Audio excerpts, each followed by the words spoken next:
On the 26th of December 2006, 1 year after the resumption of the enrichment program in Natanz, the Security Council votes on the first sanctions against Iran.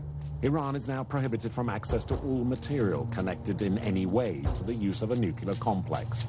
The sanctions are so wide that it will take customs several years to understand what type of material Iran is trying to import. They were trying to import large amounts of electronics equipment. They were trying to find vacuum equipment. They were trying to import centrifuge-grade aluminum motors, valves, a whole gamut of equipment.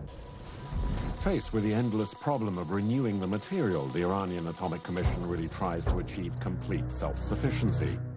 But for some of the most advanced technology, that which is indispensable to a nuclear complex, sources in Iranian manufacture hit their limit of competence.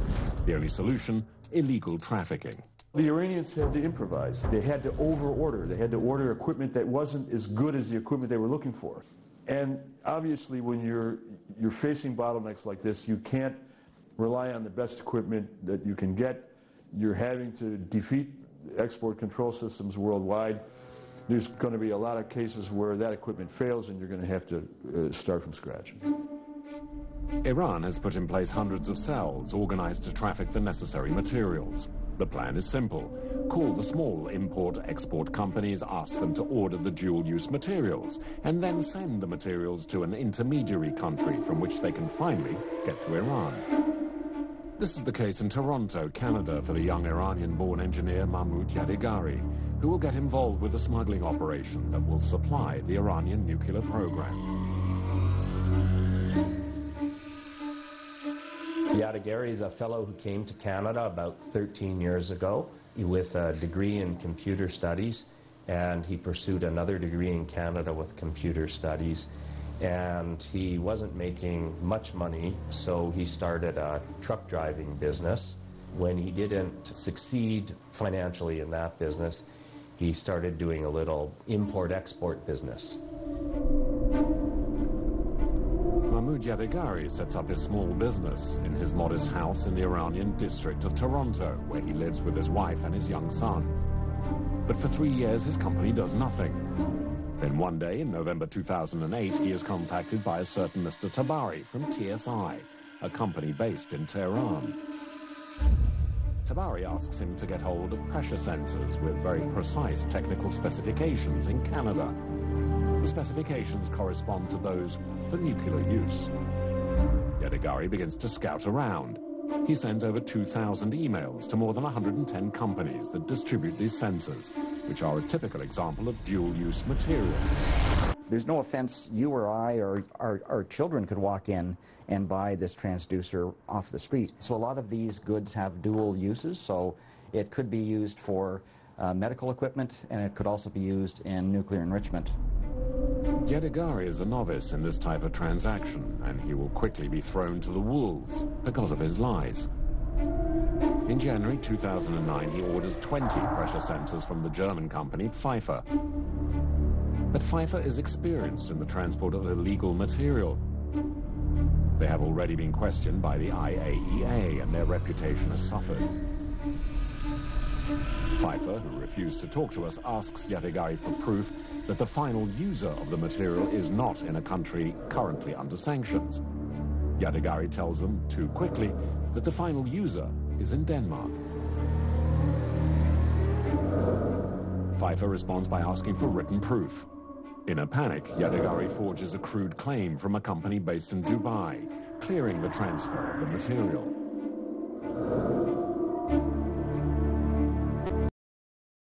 Pfeifer is suspicious.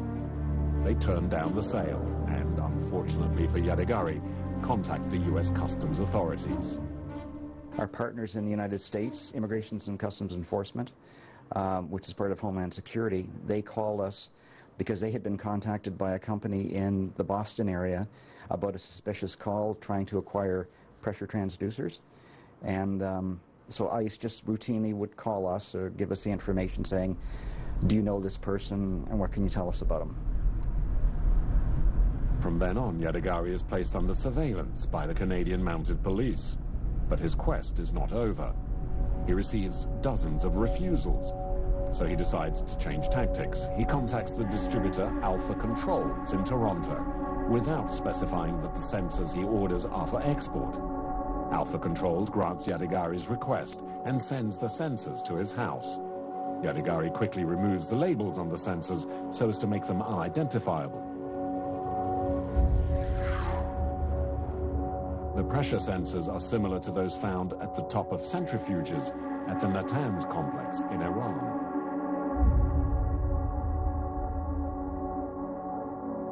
He was very clearly aware of everything he was doing, yes. And we knew that by, I say, the exchange of emails between Mr. Yadagari and the person in Iran, where they're discussing how to, I say, avoid export controls. Yadagari now has to take care of the most delicate part of his mission. He must get the material out of Canada. He packs 2 of the sensors and takes off in his red Mazda to the International Courier Service, DHL, with Canadian police on his tail. But when we had him under surveillance, he tried to ship a package to go to Dubai. We intercepted that shipment, looked inside the box, and we found these 2 what proved to be pressure transducers, marked as sample 1, sample 2. He misdescribed them, and he said they were only worth $100, hoping to circumvent the export controls. We'd also discovered through our investigation that the real end destination was Iran. Did we think he was a big fish? No.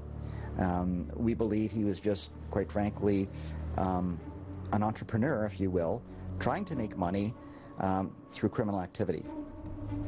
Several days later, the Toronto police arrest Yadagari on his front porch in front of his wife and young son. The engineer's world suddenly falls apart. Relax, okay? You with me? Relax, it's okay. All right? Deep breath. All right? Calm, it's all good. You have been criminally charged under the Export and Import Permits Act for attempting to export 2 pressure transducers. Okay, you've been formally charged under the Customs Act for failing to report these transducers as restricted goods. You've also been charged under the Customs Act for failing to report these goods that they exceed $2,000. I report everything. Oh, well, let me finish. And you've been also charged under the Customs Act, okay, for making a false or deceptive statement in writing. We are also investigating you for the United Nations Act, Iran regulations, and we are also going to be investigating you under the Nuclear Control and Safety Act. What's that? The Nuclear Control and Safety Act. That's what we're going to be investigating you for. We're telling you that you've been charged, okay? You're not convicted, you're charged with attempting to export these items in violation of a couple of different acts. Yeah. Far from being a James Bond figure, he comes across as a very unsophisticated fellow who has never exported anything previously, who at best is a dupe of someone trying to acquire these abroad. He hardly comes across as someone who's at the top of a pyramid of a scheme to export important electronic devices out of Canada. You gonna be all right, David? You gotta calm down, all right? Mahmoud Yadagari is sentenced in Canada to 4 years in prison, and his appeal will ultimately be denied. All right. Hi,